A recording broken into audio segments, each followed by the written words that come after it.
Howdy underlings, this is a Moto G Play. It's the absolute cheapest smartphone on the market, with smart being used very loosely. The internal memory barely fits its OS, barely room for an upgrade. Every year they replace it with another model that uses nearly identical parts. It's $50 and came with an entire year of cell service. But what if I told you that even with this hunk of e-waste, you can still retro game? Well, today I'll show you.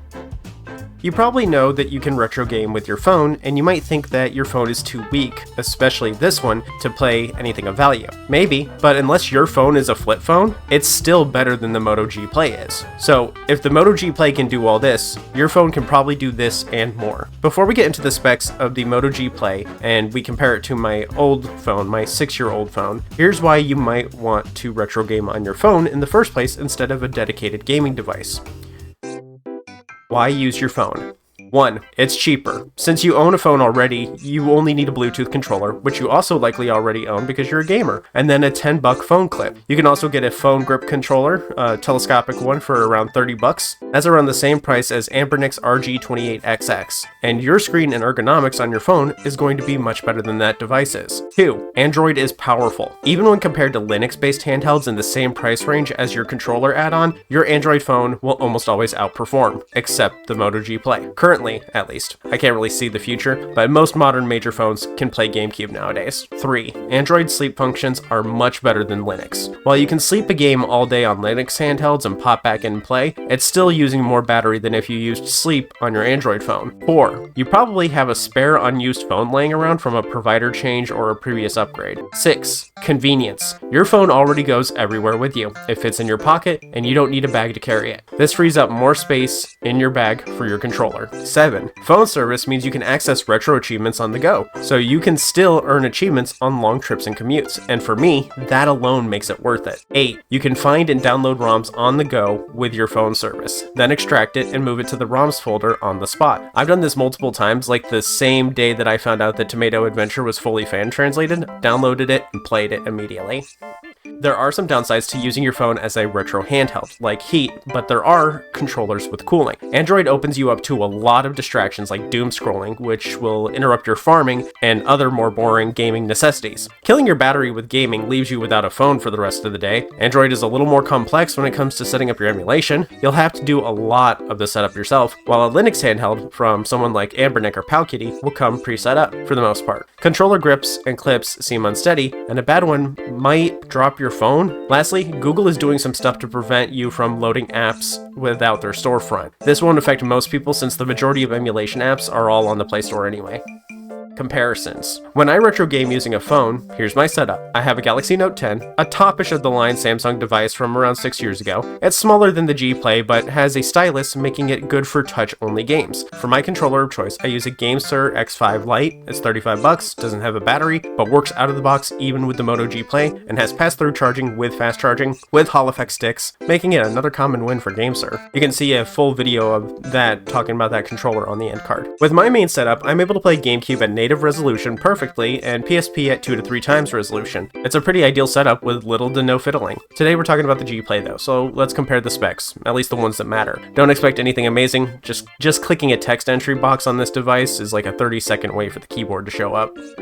G Play 2023 model has an LCD screen where the Note 10 has AMOLED, Moto is 720p with 20:9 ratio, and Note is 1080p with 19:9 ratio, and has much more PPI, which means a higher pixel density. The G has expandable memory, making this a great option as a dedicated music player once service ends. Like many modern major phones, the Note only has internal. Unfortunately, through experience, I know that the G can only install apps internally, so the expandable memory isn't that big of a win, as whatever you do with the G Play will still end up as a dedicated device. It's either a phone with retro games, or a phone with an MP3 player, or a phone with a single app store game. Moto G Play has 3GB of RAM with 64GB internal memory. The Note has 256GB internal with 8GB RAM. Honestly, 3GB of RAM is not bad. It's plenty fine for retro gaming. You only need 2GB of RAM to play GameCube. The internal is definitely an issue though. You will 100% need a good SD card card for this. Moto G Play has a 5000 mAh battery versus the Note's 3500 mAh battery. For batteries, it's not always the size that matters. The power the device takes up is much more important, and the charging as well. We have 10 watt charging on the G Play, which is on the slower end, but still twice as fast as Ambernick's Linux handhelds. And the Note 10 has 12 watt wireless and 25 watt when charging via a wire. The more I learn about my Note 10, the prouder I am of my past self because of getting it for stylus. 10 watt is plenty fast though, especially when it's of comparable power to a Linux-based retro handheld. Average battery life for a G Play is 10 hours, and the Note 9 to 10 hours. These tests come from two different sources, so I don't know how accurate they are, as they may be using different testing methods. My Note is getting a little old though, and the battery isn't what it used to be, so the G Play probably outlasts it. But for charge times, expect the G Play to take about 2.5 hours in full power mode, and the Note 10 about 1.5 hours. You can charge them faster by turning them off or putting them in airplane mode. Both have accelerometers, which means WarioWare Twisted and Kirby's Tilt and Tumble both work. Linux-based handhelds, for the most part, don't have accelerometers in them. So WarioWare Twisted and Kirby's Tilt and Tumble, off the table. So that's one leg up it has, I guess. Now, the real hardware comparison. The CPU and the GPU. The G Play's CPU is an octa-core with 4 2.3 GHz cores and 4 1.8 GHz cores. The Note 10 is also an octa-core, but with 1 2.8, 3 2.4, and 4 1.7 GHz cores. Those sound like they might be close, and they kinda are, but it's more about what the collection of parts do. On to GPU next. Moto has a PowerVR GE8320 and the Note a 640 Adreno. Adreno 640 is pretty good and can do GameCube and everything before it no problem. The Moto G Play, though, has the GE8320, which scores very low on most 3D benchmark tests. Alright, so this probably made you think, I should just get a Note 10 instead. Would not recommend. They have battery bloat issues. Besides, you can get a better, more powerful handheld for around the same price as a used Note with a Retro Pocket 5, Mini, or Flip, but you'd miss out on 5G radiation that turns you into a pink crocodile or whatever it is everyone's worried about. The message here, though, you could have a phone that's amazing for emulation, and you might not even know it. Moto G Play emulation. As you saw in the specs, the Moto G Play is held back by a few factors. Terrible internal storage, which means you can't install many apps, bad GPU, low resolution, and it gets worse. It can't run RetroArch according to the Google Play Store. Yeah, don't worry, I'm groaning internally, just like you're groaning audibly. For those who don't know, RetroArch is an emulation front end. Lets you download a bunch of emulators and run it from RetroArch itself. That means that all of your settings in RetroArch work across all the emulators under its umbrella. This is a massive time save, as it'll handle everything before the PSP for us. Since we can't use RetroArch, we'll need to download and set up a different emulator for every single system we want to play. This can be annoying if you have like 10 plus systems that you want to play. Now, that small internal memory can become a problem. Apps can only be installed on the G Play's internal memory, and brand new, with no updates, the internal only has 11 gigabytes to spare. After the upgrade to Android 13, I had 8 gigabytes to spare. As an added little quirk, the G Play slows down greatly with less than 3 gigabytes of data left, so you need to be really picky about what you have on here. You will likely have to deal with using social media from your browser instead. If this wasn't annoying enough, the phone is full of a bunch of apps and games that you didn't choose to install. They come with the phone or are installed during setup, even if you don't want them. So about 3 extra gigabytes are things you have no interest in. I'm talking about TikTok, Mahjong, Dice Dream, Solitaire, and much more. If you plan to use this to retro game, you could not install any more apps than what comes with it. Potentially, you might not even want to update to Android 13 or higher, as that takes up more space. You also cannot store games on the internal memory. Get a micro SD card. You need the very little space left for your emulators. Thankfully, the emulators themselves are small. All of the ones I used are less than 50 megabytes in size. Unfortunately, you need a lot of them if you don't use RetroArch. Each and every system you play will need its own app, and that's what they are on Android. Apps. Which means if you're not being shown ads, you're having basic features locked behind paywalls. Considering that you only spent $50 on this phone, you can probably drop another $6 on Pizza Boy A Pro for GBA, then another $6 for Pizza Boy C Pro for GBC. You don't need a third example to see where I'm going. This is only a problem problem for very low power devices like this one, but there are a lot of free ones that don't have any ads in them. But I have used Pizza Boy A Basic, the free version, and it doesn't serve ads. It does lock basic features like integer scaling behind a paywall, but you can enjoy these games just fine even without integer scaling. The LCD shader and bilinear filtering are at least free. I will say, Pizza Boy A is a great GBA emulator. It's set up with my controller out of the box. I didn't even have to download the GameSir app, and I didn't have to do that for any of the emulators that I used. It even put on the hotkeys the way I prefer them, because that's their natural defaults: right trigger for fast forward and left trigger for slow down. I used it to play some Sigma Star Saga, my favorite shmup, because it's an RPG. It played it pretty nicely, and I think it'll handle all of your GBA games very nicely. If it can handle GBA, it can handle any other pixel-based system, so your 8-bit, 16-bit, and Pixel 32-bit will all run great on the worst phone on the market. Pixel Retro was the easy part though. We nailed emulation of that more than a decade ago. The Pocket Go came out a decade ago and it ran GBA perfectly too. So this isn't really impressive. It's a bare minimum. I'd be surprised if you couldn't run it. The real test is if we can run 3D Retro. If you don't have an SD card or a PC to transfer files, I will say right now, no, it cannot run 3D games. And there are several reasons why. Well, 3 reasons why. 1, you need to add the BIOS files for the majority of 3D systems like Sony, which means a lot of file management. 2, CD-based systems have very large files between 500 megabytes and 2 gigabytes, especially multi-disc games like your Final Fantasies and Legend of the Dragon. 3, some games may need their files rebuilt into a CHD format in order to run if it's a big multi-track file. You can't do this on a phone, but most emulators should be able to get around that. The biggest problem is going to be your size. But hey, GBA, SNES, NES, Genesis, Game Gear, and lots more is still pretty great. You could eat forever on Pokemon ROM hacks. First, we're going to ease it in. If we do PS1 first and it doesn't work, then it's a safe bet to say that it doesn't work with N64, Dreamcast, PSP, and GameCube. Then we don't even need to bother with checking those. As for the emulators of choice, I went with my emulators of choice, unless they weren't available. Then I went with whatever Daigisho, my front end of choice, defaults to. For games, I chose things that I've recently played or I'm the most familiar with, not the most powerful for the system that they were made for. PS1, DuckStation. Starting with PS1, and then we work our way up. PS1 with Klonoa Door to Phantomile first. I'm optimistic for this one. Every Linux-based handheld from the past 5 years can run PS1. Klonoa, as you can see, plays perfectly fine. And even better, this is at a 3 times resolution scale. So it's being scaled up to 720p, which is the resolution for this phone. Klonoa runs as intended with only rare minor graphical glitches, and an occasional frame rate dip during transitional phases on stages. I would say that this is incredibly playable at 3 times resolution, and at 1 times, it's close to perfect. Not a surprise, as PS1 is the bare minimum these days. PSP, played on PPSSPP.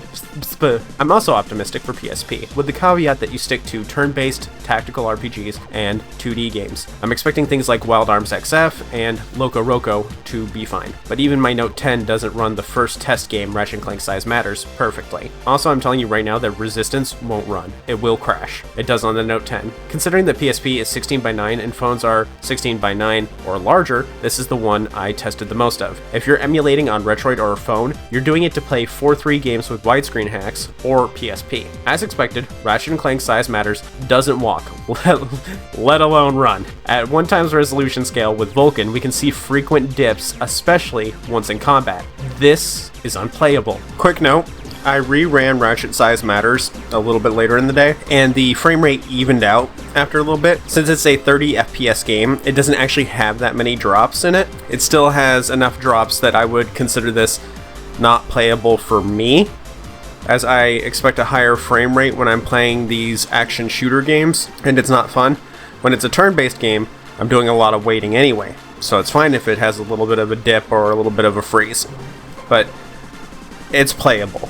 Wild Arms XF is a great game, and it's my favorite tactics game. I think it being on a hex grid really just adds to it, but it sort of exists as an in-between on the ability to run. It blends pixel art with some mild 3D effects and stage elements. This runs pretty well, but every so often you'll experience a dip at the start of a turn or when victory or stage start messages appear. I'd consider this to be pretty playable, and if this was all I had, I'd be perfectly fine with playing it. It's not ideal, I really don't like those pauses at the start of every turn, but it's good enough. Loco Roco runs perfect at 1 times resolution, so this and Patapon might be perfectly fine. Patapon 1 runs at 30 FPS, so that shouldn't be an issue, but later Patapons do go a bit crazy. Simple graphics run fine, pixels run fine, like I expected. If you want turn-based or strategy RPGs, which is a lot of the PSP library, this will be totally fine for that at one-time scaling. I would suggest getting PAL ROMs if you can, as they have a frame rate limit of 50. I don't know if that's true on PSP though, but you know, it probably is. And on Wild Arms, I noticed the dips kicked around 52 FPS, so you might be able to circumvent those by just switching to a PAL ROM, or by capping your frame rate. Nintendo DS, played on Melon DS. You might think the DS would be okay here, as most games are still pixel-based, but that second screen really takes a toll on the performance. On Children of Mana, I couldn't even get through the opening cutscene, as it was capping out at 22 FPS, and it's unskippable. This is a completely pixel game, and should have been fine. It is not. So I removed the grip to play Cooking Mama, and while it did run better, it's not in a playable state either. The frame rate is heavily inconsistent. If you cap it to 30, you might be able to get away with it, but I don't think you're going to be able to play a single DS game at 60 FPS. Unfortunately, because of that, that means there is no point in testing anything higher than this. N64 still struggles to run perfectly on many Linux-based devices, and earlier I said that the specs of the Moto G Play are similar to the XX Anbernic series, but since it's Android, those resources are being spent on a more taxing OS, so that's less resources from a similar hardware to spare. Despite being very close to Anbernic's Linux handhelds, you will not get the same level of performance from Moto G Plays. This Android phone doesn't benefit from that signature Android power. N64, Dreamcast, and GameCube have zero chance of running and aren't even worth testing. Even with sub-native resolutions on Dolphin Handheld, you'd still have to sideload Dolphin Handheld, which wasn't made for this phone, and sideloading is not going to be around forever.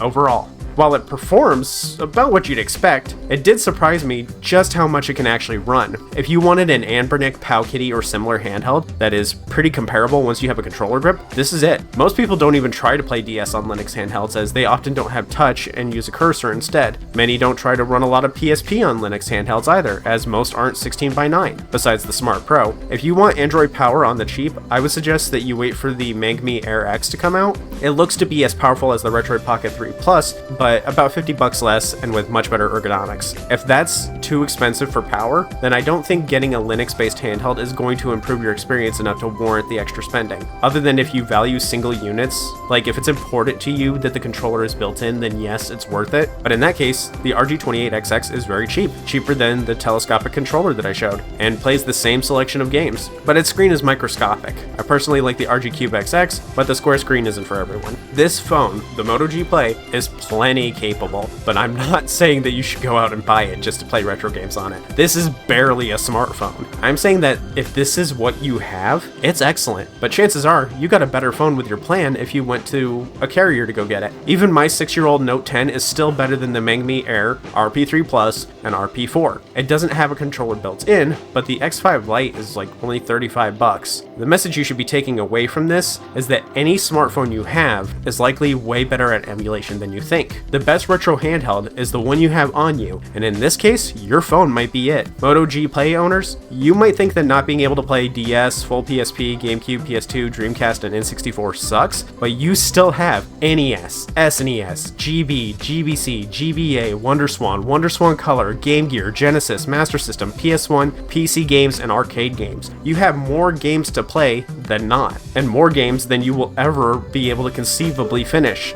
Don't waste money on buying the latest and greatest when you probably have something that's perfectly fine. Just GBA alone opens you up for tons of great RPGs like Final Fantasy 1, 2, 4, 5, 6, Tactics Advance, 3 Fire Emblem games, Pokemon, and some of the best ROM hacks, Sigma Star Saga, Mario and Luigi Superstar Saga, 3 Castlevania RPGs, Tomato Adventure, Mother 3, and that's just the ones that I can think of off the top of my head. You have enough to keep you plenty busy long enough to save up for a big fancy device like an Odin or a PC handheld. Isn't it the best? No way. Is it good enough? Hell yeah. So what are you waiting for? Go play something.